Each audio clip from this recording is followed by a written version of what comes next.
Hi, Barnes& and Noble fans. It's Michelle. I got the pleasure to interview Paul Scheer.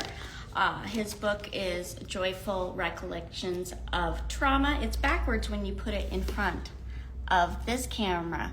I'm going to add him now. And there he Hey, is. how are I'm you? good. How are you doing? I'm great. I'm excited to be here on Barnes& Noble Live. Oh, it's the best time ever. I mean, How come could it get on, any better? Yes, Friday thank you very much. afternoon, we're doing it up. I Yes, mean, I have honestly, the pleasure look of at New this. Jersey. So, Close to my home. I'm like the opposite of New Jersey. I'm Long Island, so we right. we share a similarity. But a Friday afternoon is many a Friday afternoon spent at a Barnes& Noble, wandering, Uh, reading, sitting. yeah, now we have a really good comic book section, so Yeah. you're probably featured here somewhere, I love maybe. it. No, I know. Like one of the coolest things I've ever seen. I've written some comic books, and I went to Japan, and I was in a Japanese bookstore, and I got to see one of my comic books translated to Japanese. And I thought Oh, that was it looked so good. It's a Deadpool comic, which was great. that's really cool. I'm going to reintroduce you for the people who are just getting on. This is Paul Scheer. You can find him at Paul Scheer. It's Instagram, Yeah. please. His book is called Joyful Recollections of Trauma. And I will go into my spiel about who and what and where you are.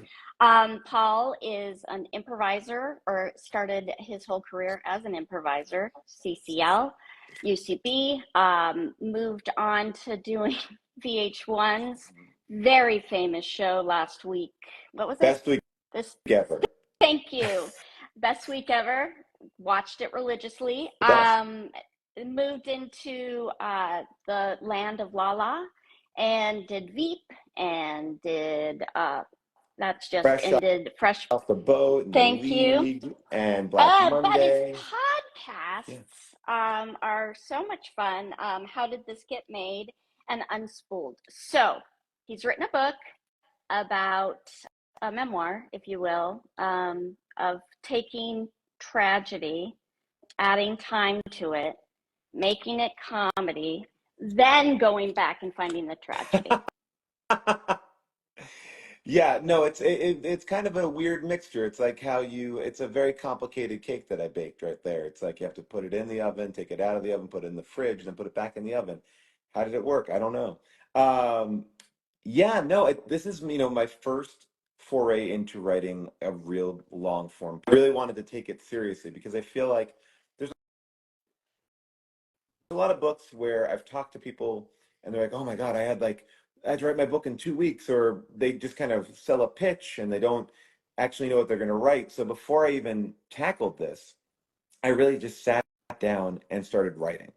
And I wrote about 200 pages and I worked on that with an agent and really kind of found out what the book I wanted to write was. Because I think in my mind, I had one idea of the book I wanted to write. And then once it started coming out on the page, it became a lot clearer.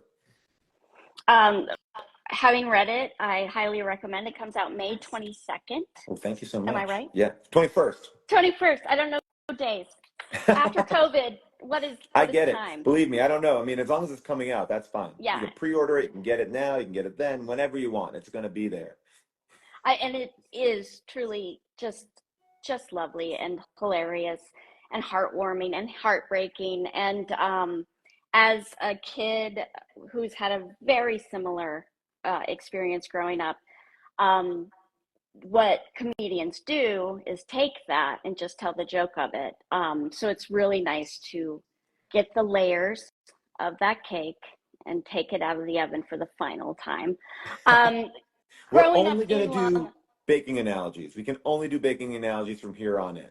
So, oh, because you're the winner of what did you win for oh, I, I, cooking? I, I was on Nailed It, and I didn't Nailed win it. Nailed It. So, I mean, yeah. So you're talking to a great failed baker right now. Right, and I've opened a cookbook, All so right, there we go. we've nailed it. Anyway, I'm going to start you from the beginning, which, according to The Sound of Music, is a very good place to start. Yeah. Your parents split when you were how old? about 3 years old. But my Perfect parents did age. this thing, perfect age, just enough to remember, but not enough to miss it. Um, my parents got divorced, but they did something really interesting, which is they pretended to live together and be a married couple just for my benefit for a handful of years. So until I was 5, they didn't really leave the house I grew up in, which is actually a very admirable thing, but also confusing because I'd often like wake up in the middle of the night and see my parents in different bedrooms, or I don't think I ever saw my dad in pajamas, and that was because my dad was living in an apartment and he was just at a certain point just driving back and forth to our house, just getting there before I woke up in the morning. So it was interesting, like to have this like home life that was real but kind of fake. It felt a little bit like a Truman Show world I was living in. And I remember I Right. caught because it was like I remember I caught my mom, or not caught her, but I said to my mom, I was like, I thought I saw Dad sleeping on the other bed. And she's like, oh yeah, he can't sleep here. The bed is broken, which is a great metaphor for divorce. But also, it was weird. It was like those little details that just kind of live in the back of your head. I don't even know as a kid if I wanted to acknowledge it fully. Um, Not to make it about Please me, but my mom make it about you. and thank you. My parents divorced at five, four, Okay. four. And my mom tried to get him back, and I thought he was back. I thought he was Oh, there. I didn't know oh, what is divorce. Same thing. So one day I found her. I didn't find her. She was not lost, but she was wearing a negligee, and then she had an overcoat, and she was leaving our house in an overcoat and a negligee, and or reverse. And I was like, Mom, where are you going? She goes, I just got to go see your dad. And I was like, but doesn't he live here? oh, wow. It didn't work, by the Yeah. way. He, Well, there's always that weird time. My mom dated a bunch of different men. I don't even really get into this in the book, but that period of time is, as I become an adult, that's a weird balance, right? Because it's like I think everybody who's gone through divorce maybe has that little bit of, are we going to get back together, or at least that's what I experienced twice, yeah, and then my stepfather, when my mom divorced my stepdad, like he came over with a lot of gifts. I remember he gave me like a CD, the Batman CD, which had the Prince songs on it, which I was very excited about. And I that was is like, oh, pretty maybe this great. guy isn't so bad. But then you got to remember, maybe he is. Yeah, you didn't get Men in Black with the, Yeah, you did, exactly. yeah, Hunter remained Hunter. Yes, exactly. Well, that's the thing. It's tricky. It's like, as a kid, you don't know what's weird, what's different, and you don't Right. even know enough to ask questions. When I talk to people about the book, they'll say, well, you knew that you had a crazy childhood. And I'm like, I didn't. I didn't know I had a crazy childhood, honestly, until I started telling these stories on how did this get made. And I would look at the reactions of my co-host, June Rayfield, who's my wife, and Jason Mantzoukas, and they're like, whoa, wait, what happened? Your grandma told you about what? And I'm like, oh, yeah, my grandma told me about the butcher who chops kids up into chop meat if they answer the door when their parents aren't home. And you're like, everybody's grandma tells you this Yeah, come story. on. Again, I'm with Paul Scheer. We're talking about his amazing book, Joyful Recollections of Trauma, and it's backwards because Instagram hasn't figured out that you can just tap something and it would turn the right way. But hey, Instagram, don't cancel me. It's fine. Um, As a dyslexic person, I appreciate that. So I looked at it oh, and it looked perfect to me. oh, then you know what, Instagram, I take it back. You've got 40% actually being able to read it. So the thing that I really loved and took in as the same Yeah, similar childhood is that once you like I also my father was where I don't know what was he yeah, doing. So I did try to have that same conversation that you had with your dad. yeah, Um, uh, and if you want to go into yeah. it, that would be fine. I No, didn't ask it. absolutely. I think, like I said, like there's these moments in our lives where, and just, I know we're jumping in, I know people are jumping into the conversation. Like I had a very abusive household when I was young. And my mom had married this man, Hunter, who looked and carried himself like he had a perpetual hangover or was trying to get over a hangover. Just had this energy about him, and he was incredibly violent. And there was a part of that life where it was just normal. It Hmm. wasn't weird. So I can talk about that stuff, and sometimes I feel like I talk about it very cavalierly, but it's not intentional. It wasn't, it was the norm. Like, most kids, it's like, oh, come home, feed the dog, do this thing. It's like, yeah, it was just part of the routine. And once we got out of that and escaped that, and that's kind of, the first half of the book, it really was like kind of coming to terms with that. Like, where was everybody? I think that we Hmm. were taught as kids, like, someone's going to look out for you, someone's going to be there for you. And you realize the people that should be there right away is the rest of your family, Yeah. whether it's a grandma, in my case, a dad. And I did have this conversation with him when I was older. And, it was a difficult conversation because I don't think that anyone wants to admit that they did something No. wrong or acknowledge that they did something Right. wrong. And I think these excuses come up, and at the same time, it's like it, there's I think there's a difference between, like, just acknowledging it, right? And I think that's so hard for us to acknowledge or sit in the fact, like, oh, we messed up, we made a mistake, something went off course. And Yeah.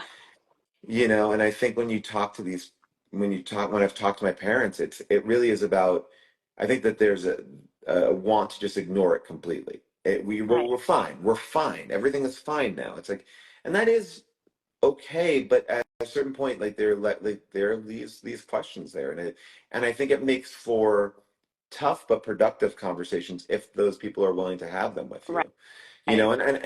Someone said to me, well, how can you, darn, you mad at your dad? And I'm like, yes, there's a part of me is like, oh, I wish he would have stepped in. I'm not mad at him, because at the same time, Child Protective Services was called to my house and they didn't do anything. So that's an organization called to do something, Yeah. and they didn't know how to do something. We have years in front of our parents, and we're more knowledgeable, and we're better versed in our emotions. So I don't hold anything against it. Like, yeah, there's some anger, but it's not like a viable anger. I have a great relationship with my dad. I love Right. him very pieces. I isn't similar, but once I became a parent, which you spoke about, that's when I think it does Yeah. really hit home. Of the and they're just doing their best. That's what I try to do with all things that are confusing to me, is like, they're trying, and Yeah, it helps a little it bit. does. Yeah, like, I think you're so right. Like, I think that idea, it's so complicated, right? Because it's not like very black and white. I think people No. want a black and white thing. That's the enemy, that's the good person. I like them, I don't like them. And as a parent, you're right. You come into this, I have a great respect for my parents. I have a lot more tools than my parents have, Right. because I mean, even what we're doing right now, just have the access to the internet, to have the access to, like, help see people how they are. So as a parent with, like, my kids, I'm just trying to be honest. I'm trying to be there, and I'm Right. also, I think, trying to just apologize. I make mistakes with my kids. I'm not Yeah. perfect. I want to be, but I'm not. And it's scary. Like, the first time you make a mistake, and you're like, oh my God, how did I do this? And there's these moments that just live with you. But as long as, I think, you have this dialogue with your child, Yeah. where they're not your friend, they're still your child, but it's like you can say, as to your child, I'm sorry, I messed up. I shouldn't have Right. reacted that way. And I think that that goes a long way for them to trust you. And I think that, like, having that mutual trust with your kids is a good thing. I mean, the other day, my son came home from school, and it was How such a old is funny he? moment. He was 9 at the time. He just Mhm. turned 10. I want to Happy represent his birthday. 10. Thank you. And he said to me, he's like, Dad, can I talk to you for a second? And I was like, yeah, of course. And he's like, come sit down. And we sat down, and I'm like, okay, so then, like, I'm bracing myself as a parent for something big, and he goes, have you ever heard of the Holocaust? And I'm like, and I'm like, yeah, I have. He's like, it's pretty bad. And I was like, yeah, but I love that he was bringing me in to like let me down. Like, Dad probably doesn't know about this. I gotta bring this up to him pretty easy. But I Um, do love that he was, like, bringing me in to, like, have this conversation. So I was like, something is working along the way. My son's breaking his own news to me. Funny. My son read not of Anne of Green Gables, Diary of Anne Okay. Frank last year. Yeah. So they're the same. My son's a year older. He'll be 12 on Okay. Wow. Exciting whatever. time. So it's very close. Anyway, he had to do a project on it, and they had him name the movie of Anna Oh, if they were going to change yeah. Diary Oh, of. okay. Got it. Yeah. Yeah. Sorry. If they were going to make this Yeah. movie, he was going to do it. Which, by the way, no, Yeah. we Right. we we Yeah. don't. We don't need it. 10-year-olds don't need to do this movie. No. That's yeah. Anyway, it was how someone played hide and seek from the Nazis. Uh, Oh my or God. it was about hide and seek. That's all I remember. That's Just going, amazing. Okay, well, so today was my kids' kindergarten like project, whatever. So they all go down the line. They're leaving kindergarten, and they're all saying what they've learned in kindergarten. This is my other child. And one kid's like, I've learned how to make friends. I learned how to read.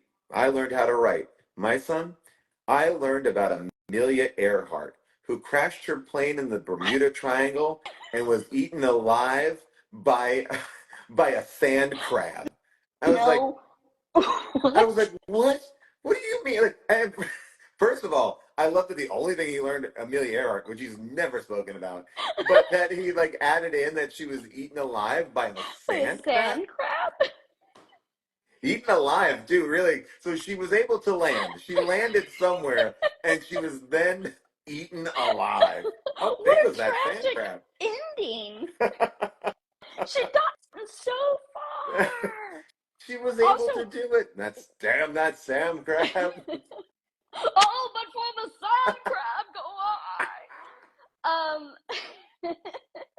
So, going back to your dad a little Yeah. bit, but more in the realm of you had comedy from your father. Like he Oh, sounds like absolutely. one of the funniest. Just could take a joke, My leaned in. dad, I think one of the best relationships, I was very lucky. My dad was very present in my life, even though my parents were divorced. Hmm. And so my dad and I were the weekend hangout crew. We saw movies together. We went to comedy shows together. And sometimes, for better or for worse, those comedy shows. Like, we went to go see, I write about it in the book, like Martin Lawrence on the You Yeah, So Crazy tour.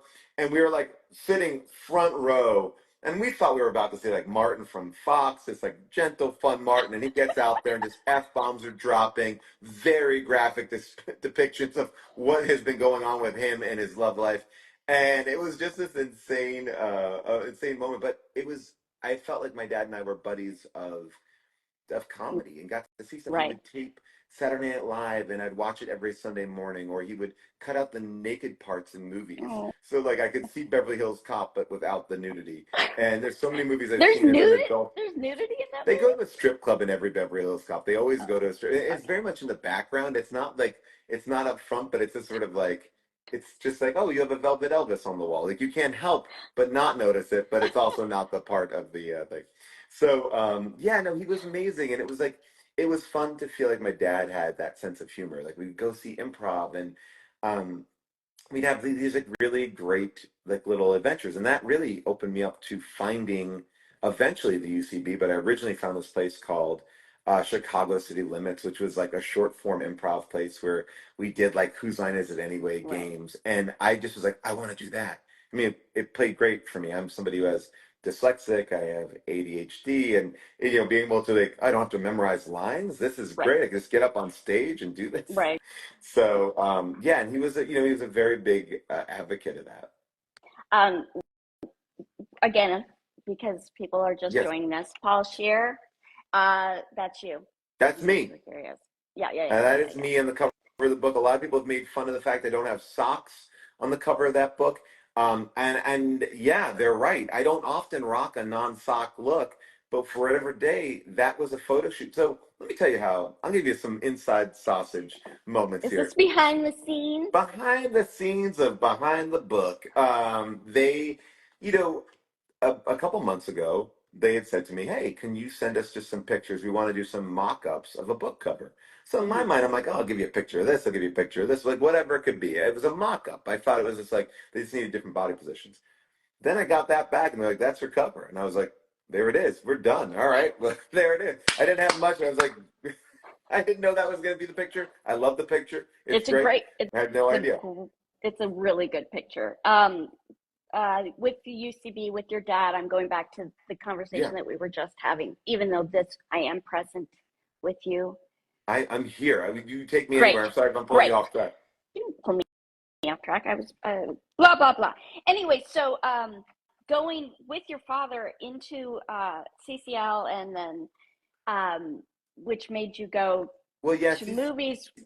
yeah, Sorry, you guys started with also movies, so you've taken both things from your dad and have yeah. made a career out of both of them, which is just amazing. Like, how nobody gets to say, I'm going to go on SNL and then has a lackluster career and not doesn't go on SNL. And I'm sorry you never got there. I But know. I auditioned 4 times for SNL. I only read about 1 time in the book. 4 times. Lauren Um, Michaels, if you're listening, I know where but you the get wings. funniest thing was, I didn't get SNL the first time I auditioned. It was so intense because no, no, I was young. I didn't know anyone who had done it. They bring you into 30 Rock and you go up this elevator and then they put you in a dressing room. And then they basically tell you it's gonna be some time. And No. as an actor, you're used to some time, but we're talking hours. Like I went there at like 2 o'clock and I think I auditioned at 8:30 or 9 at night. So you're sitting in a room and you're just waiting and you're pacing around. I remember one time, I'll come back to this, and I auditioned the third time I auditioned for SNL. They said, "Hey, Lauren wants to meet you. Can you come into his office?" And I was like, "Absolutely." I get there at 2 o'clock again, and they're like, "Hey, he's running 7 hours behind." What? Very specific, uh, 7 hours. And I said, "Oh, well, I just live 2 blocks away. Can I just go home? I'll come back. I'll come back in 5 hours. I'll come back in six. What will you tell me?" They're like, "No, he would like you to wait here." And so I waited, and that was even weirder because at least when I auditioned for SNL, I had a dressing room that I could pace in. Here, I just was like left on 8H, just on the floor, just like roaming around, bumping into people, just making 7 hours pass. Did you sit on the floor? Like, where do you I sit? just walked around. I found the writer's room. I met some people. Oh, well, that's We went down to the kind of cool. cafeteria. Like it was like at that point I knew some more people there. But that first time you're there and you're waiting in this room, and here's the biggest um, thing that they do to mess with your mind. I think part of it is, are you Mm. ready to go? Will you stand up to the pressure? SNL is a live show. It's intense. And so you're in this room waiting, and it's somebody else's dressing room, fully decorated their way. So Do you know you're whose like, it's it was? I don't Do you remember remember? whose it was. Yeah, and it was like, but so it's a little voyeuristic. Like you're in there and you're like, oh, this could be mine. I don't know what's going to happen. And there's a TV in the corner. And now I'm bored. I've been waiting for auditioning for hours, and I just pop on that TV. And when I pop on that TV, I see it's the 8H stage where they do the monologue for SNL, and there's someone on it. And I was like, oh my God, this is a live feed to the actual auditions. I could No. watch and hear the auditions of other people in it. And I was like, oh, and I just turned it off real quick, like I got caught. Like I was like, I don't know, was I supposed to see that? Was I not supposed to see that? And I think part of that is like the mind, like them screwing with your mind. Like you can watch everybody's audition, but will that put you in your head? Or will that make Right. you more confident? Who knows? Like, and you just have this power of like looking at it, and it's so like and you're trapped, but you can see everybody else's, but then you're Oh, like, God. well, what if they do one of my things? And it was just intense. And they bring me down onto the stage, and I get there and they're miking me up, and I'm on that 8H stage where the host is doing the monologue, and they count you in. That your name comes up, the SNL logo No. comes up, and it's like No. 5, 4, and right on you, and it's like, hey everybody, and you just go right into your audition. There's no feedback. It's like you're doing a stand-up set, and everything is Oh, like my you're gosh. doing four characters and Right. four characters and four impressions, and you're just kind of knocking them out. And they always tell you, don't worry about laughter. There's not going to be any laughter, which is even worse. So Right. you're on this stage bombing. Not really, but you're like, but it has there's no Right. punchlines, and you're staring out into the dark, and the way you could look at this way in the distance, far away. And I've been there on tape night, so I don't even know how they set this up. There's like a small, like a book light, like kind of like what you would put on the side of your bed when you're reading, like that, like, and it's illuminating some silhouettes of faces, and there are four people there, and you don't know who those four people are, and it's so crazy. You just do it, and then you go, that's it, and then no one comes up, no one says goodbye. They just No kind one of says so they thank you. nope, just the stage manager goes, okay, great, and they take a mic off you and they just walk you out, and that's everyone's experience. If you get it or you don't, it's a very sterile experience, I don't like and that. it was, and I was happy that I got a laugh because they always said they were not a warm room, and I found it to be fine, but it was like I got a laugh doing this thing that everyone's like, you shouldn't do it, but I did. It was a panda bear in first class. And the impression went like this. I said, now I'm going to do a panda bear in first class. And I put on a Mickey Mouse hat backwards. So I had some ears. And I just went, can I have some champagne? And that was it. That was the entire impression. I was like, great. Now this is Mark Wahlberg finding out about math. It was the Well, dumbest thing. I loved it though. I love dumb comedy so much, so much, so much. I have kept you for almost 30 minutes, and I have loved every moment of it. I just want you to Well, know. Um, I thank you for reading the book. I love talking to you. As everyone's saying in here in the chat, you're the best person to be talking to on Barnes and Noble chat. I wish I was coming to a Barnes and Noble. I've got to get in there and sign some books. yeah, go I to the will. Grove. I know. It's right I will there. go to the Grove. I'm going to hook that up with somebody professionally after this because it's I like, can well, get I'm going you to be in New hooked York. up. All right, great. Get me hooked up. I'm going to be in I New will. York. I'm going to be there. Get me. When? Yeah, I want to go. Yeah, When are you I'm going all to over New the place. York? I'm going to be in New York for my book launch week. So I'm actually having a sit down conversation in Brooklyn with David Remnick, the editor Oh, of The New Yorker, which I'm very excited about. oh, I'm slutty nervous. He's dog. slumming. He's slumming. He's coming to the Brooklyn Brewery. Uh, and then I am going to see, I'm talking with Adam Pally in Chicago. Oh, I love And Adam. Adam's the best, and Adam Savage, the Mythbuster, in San Oh, Francisco. Yeah, so I got like, let me know because I'll hit any Barnes and Noble that I'm in the area. I'm going to be all around Chicago, Seattle, Portland. I got it all on my website, but I love a Barnes and Noble. well, when you're back in New York, I'm in Union Square Oh, most of the time. Yeah, well then I'm definitely going to hit up that place. So well, just hook me up with that. You text yeah. me and I'll do I'll that. talk I'll do that. to I'll talk to your people. Oh How's yeah, my that? very serious You're very people. important, and I don't want to, take too much of your You time. can DM me whenever. Before we go, well, one more time, I got a plug. Yeah. Paul Scheer, Joyful Recollections of Trauma. It's so good. It comes out the 21st, not the 22nd. Am I Yes, correct? 21st. And I'll tell you this much. If you pre-order on Barnes& and Noble, here's what you'll get. If you show your proof of receipt on my website, you will have Uh-huh. access to videos and pictures and a bunch of supplemental material that I think will make the book even more fun, like just little connective pieces of tissue that you can't find anywhere else. I wanted to support everyone who pre-ordered the books. And so even if you pre-order it on the 20th, it still counts. That's awesome. So yeah, so I've been trying to do a bunch of fun stuff. I wrote 3,000 postcards. The first 3,000 people who pre-ordered, I wrote a postcard to every single one of them. I'm in my final 200 right now, so I guess I'm not fully done, but Oh, you yeah, better that's been a lot. get on that, man. I'm getting Get there. on that. Getting there. My hand is crimpled up now. But before we go, I wanted to let you know you were one of my teachers at UCB. What? Yeah, Oh my gosh. Was I yeah, okay? you were terrible. Oh, I knew It's fine. it. You actually were really hitting it in LA at the time, so Okay. you weren't there a lot, and I didn't pay UCB because of it. I'm kidding. I paid so much. Well, it's always the worst. It's like when I think that was like one of those times where they still were not forcing us, but really pushing us to teach. And we were Right, like, we're not around that much, but they didn't really have that much of an infrastructure to not like have us around. But right. yeah, there was a time where I was teaching a lot, and there was a time where I was very absent, I and didn't I mean apologize. to.